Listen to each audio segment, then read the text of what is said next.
Hey kids, hey kids, hey kids, hey kids, hey kids, hey kids, hey kids. Let me tell you about Swiss Miss Instant Hot Chocolate and why their packaging is bullshit. Charming, informative, comedic, and stupid. Like the Avatar, Sam Onella was a master of it all, and when YouTube needed him most, he vanished. As a die-hard Sam Onella fan, a YouTube viewer of over a decade, and now a full-time creator, what Sam symbolizes, the thing I love him and this entire platform for, is quietly being erased. Not by some outside change in the audience, but by YouTube themselves. YouTube has changed in these last 2 years, so much so that it's making channels like Sam Onella's impossible today. And I want to examine why.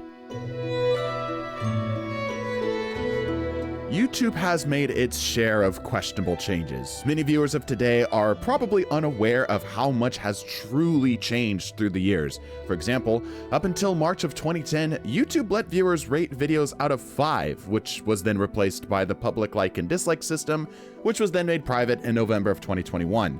But while we may agree or disagree with these updates, broadly speaking, they haven't dramatically damaged what made YouTube special to us. With every shift, no matter how small, no matter how good or bad, is a direction different for the platform.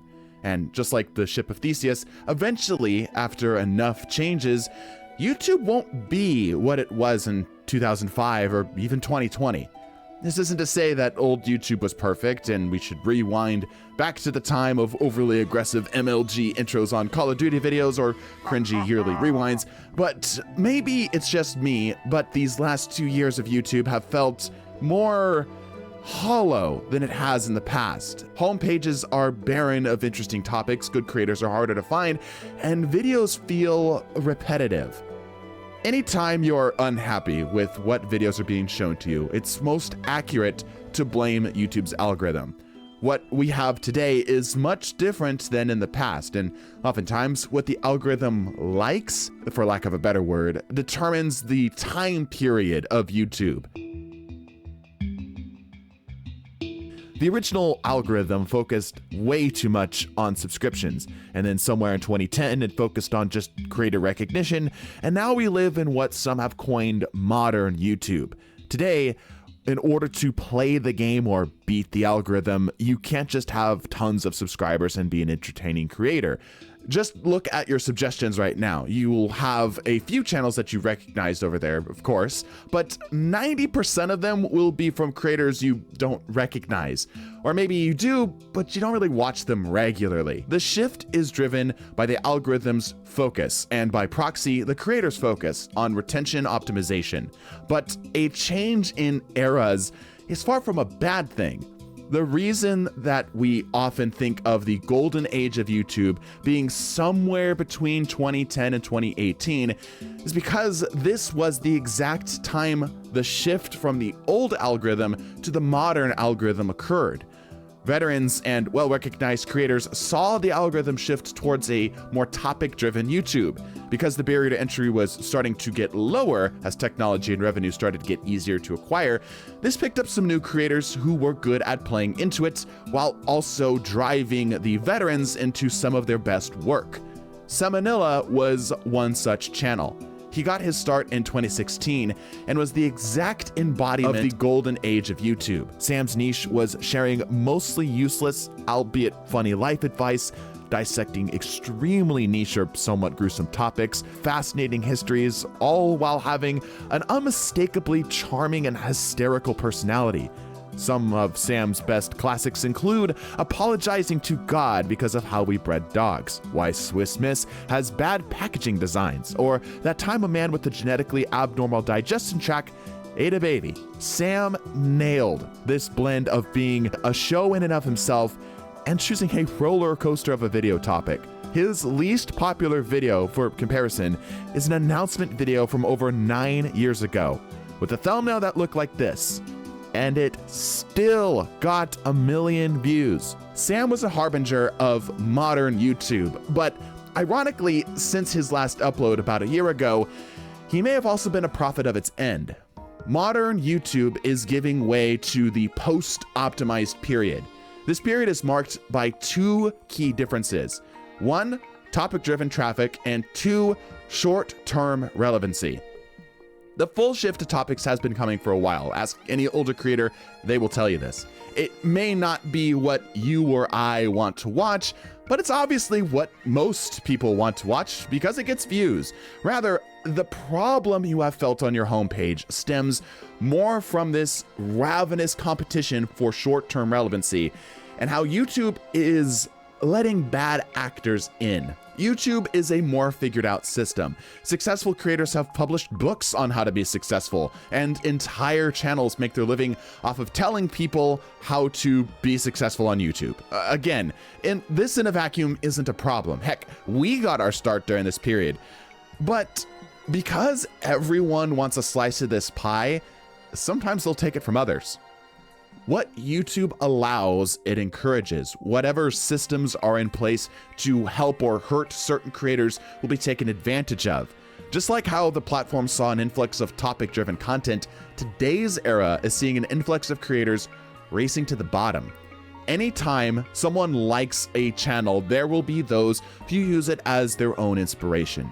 Clearly, people liked Sam Onella's work, because many using his style sprung up, all taken in different directions in different ways, and all with varying degrees of style copying.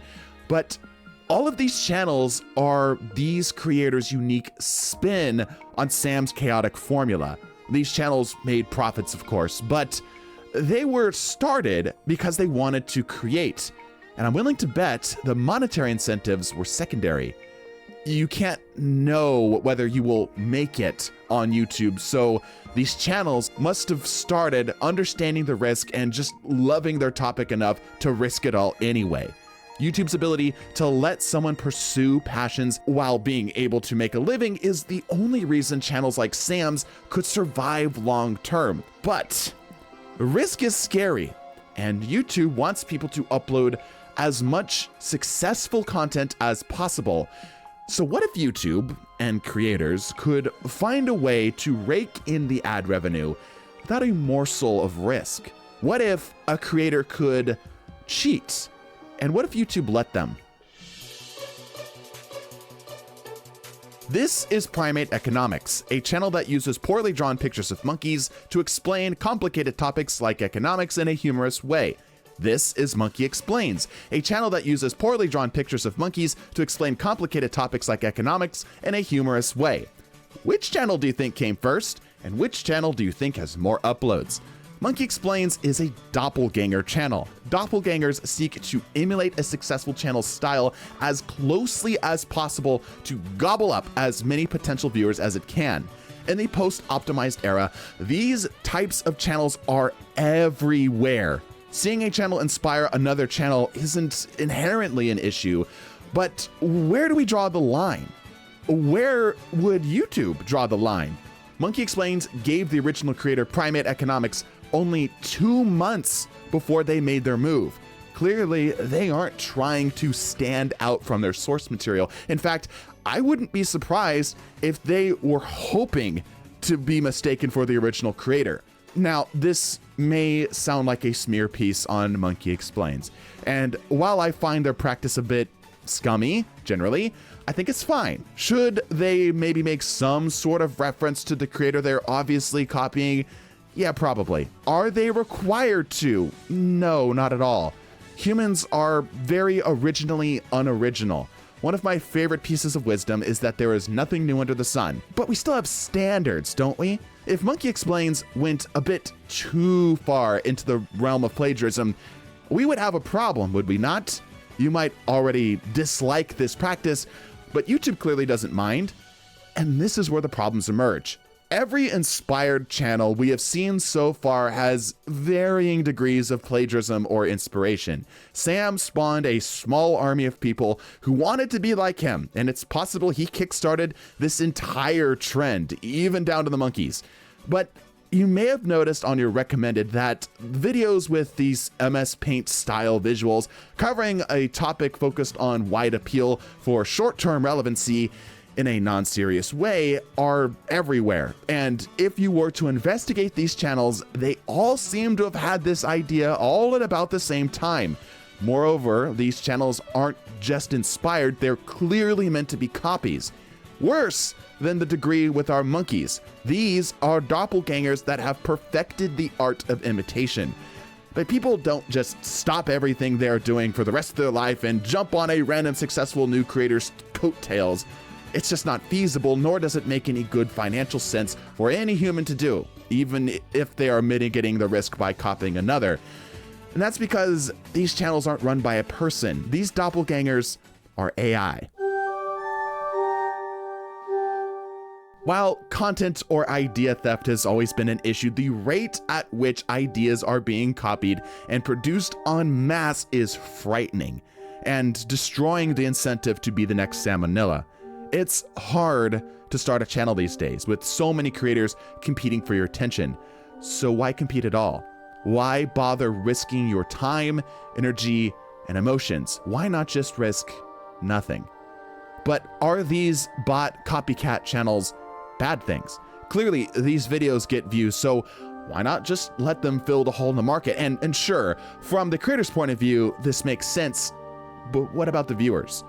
For the viewer, they get flooded with channels that do nothing to move the bar. Channels like Sam Onella's are discouraged because as soon as you do well, hundreds of bot clones jump in to try to eat up as much of your audience as it can. These creators don't care about audience burnout or creative integrity or even necessarily academic accuracy. Machines regurgitate, they do not create. They do not express or share in the humanity that made these videos worth watching. They mock them. A machine has never opened a packet of Swiss Miss instant hot chocolate and has become so infuriated with the shoddy design that they were driven out of fury to write, record, and animate a full 4-minute video about it. 10 million people's lives were improved by an angry, poorly drawn rant about something only Sam could express. To be clear, this isn't a pure anti-AI video. This is an anti-plagiarism video, of which AI just so happens to be very good at in all the wrong ways. In the past, people still had to work to create, and in this process of creation, inevitably, the fingerprints of the creator would shine through. Obvious copies and ripoffs are still scummy, but it forced some kind of originality, even if the thief didn't want it. AI doppelgangers have no such fingerprints, no innovation, and no soul. They consume to know and regurgitate without understanding, drowning viewers in creations and knowledge while the viewers die for a thirst of creativity and real learning. But the problem isn't that it works, it's that YouTube lets it work. Thus, the bar is never set higher, and instead it's a race to the bottom. It's a competition not for quality, but for quantity. It's optimized and weaponized slop. Instead of asking, what's the best video I can make? The question is quickly becoming, what's the easiest video I can make? This inevitably harms the original creators that set these parasites into their feeding frenzy to begin with, because you may want to watch one video of a poorly drawn stick figure ranting about Swiss Miss, but I guarantee you aren't going to watch two. Everyone borrows ideas, but the speed, scale, and resemblance of these stolen works is not anything YouTube or the viewers were prepared for. So why doesn't YouTube do anything about them? Well, they kind of don't want to. YouTube's rules dictate that AI-generated content must have labels on them, but they will do nothing if the creator rides right up to the line and stops, generating everything except for what they could be flagged for. Likewise, YouTube has no rules against content farms that create legally original work, even if it's from a stolen source. From YouTube's point of view, these doppelganger channels are good things. If YouTube didn't like them, there would be rules in place to shut them down, but there aren't. Even if these channels push it too far and their channel does get taken down, they can just go make another with very little effort. This is why your homepage feels so uninspired lately. Even if you aren't experiencing these doppelganger AI channels, you're experiencing the less optimized versions of them. True originality, like Sam Onella's, is becoming a scarce resource. And my fear is that YouTube's relaxed rules towards these AI channels are indicative of something much worse on the horizon. YouTube has become addicted to AI. It loves it. It has added a new AI feature to some area of the platform every 6 months. Its speed of overhauling every system with something AI It's to the point where in 5 years, I can absolutely see them trying to outright replace certain easy to emulate creators like Sam's. Don't believe me? Right now, at the bottom of the video, next to that shiny subscribe button that you should probably press for your health and safety, you can see an ask button that lets you summarize what this video is about. Regardless of the quality of that summary, who's this for? I can tell that creators would rather have you ask them or watch their video to get the answers and not ask a bot. But even before YouTube rolled out this feature, they gave creators the inspiration tab. This tab scrapes all of the creators' recent works to suggest video ideas. These suggestions have no regard or understanding for the creator's vision for the channel, their work, art style, or preferences. If I were to take one of these suggestions in full, this would have been a Destiny video. That's not happening. They even give you an AI-generated thumbnail that, of course, looks awful. I don't think anyone is expecting these features to be perfect, but again, who is this for? Who benefits from removing the mind that created the channel? The point of creation is to struggle, is to make mistakes, is to be imperfect and, in Sam's case, maybe a little chaotic. That's what YouTube got famous for to begin with. Stupid videos made by stupid people that let us share in each other's stupidity. I came to watch YouTube, not it-tube. I don't want artificial intelligence. I want natural stupidity. While this is bad, surely YouTube can't be looking to fully replace creators, right? Well, did you know that YouTube now suggests AI-generated comments? I, as a creator, can press one or two buttons to reply to you, the viewer, right now that I never wrote. I don't know if I like that, because to me, all of these tools tell me that YouTube thinks it could do what I'm doing better. It thinks it has my writing style down. It thinks it knows what videos I should make. It thinks that it understands what my videos are saying. It thinks it knows what thumbnails will work. So how long until it thinks it can do everything for me? How long until it looks at the success of an AI-driven theft channel and just presses pause on any future originality? Hell, they're not just creating, but outright flaunting their new AI that can create YouTube videos. So how long until they go the little extra mile and just tell creators that they're not needed anymore, or at least not any new ones? How long until half the videos in your feed are plagiarized copycats of once original creators?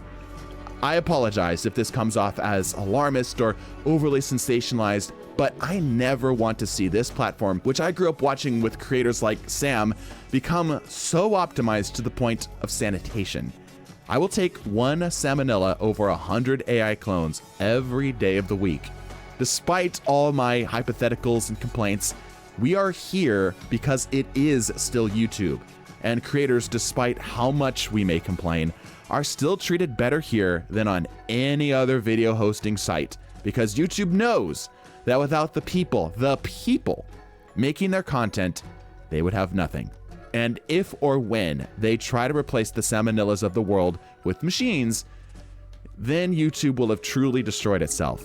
Greed is an Ouroboros, and hopefully soon, this platform will pull its head out. We'll see in 5 years. Thank you for watching. I made a shirt that you can wear that can symbolize your dislike of AI art. Link in the description. Bless your faces. Deuces.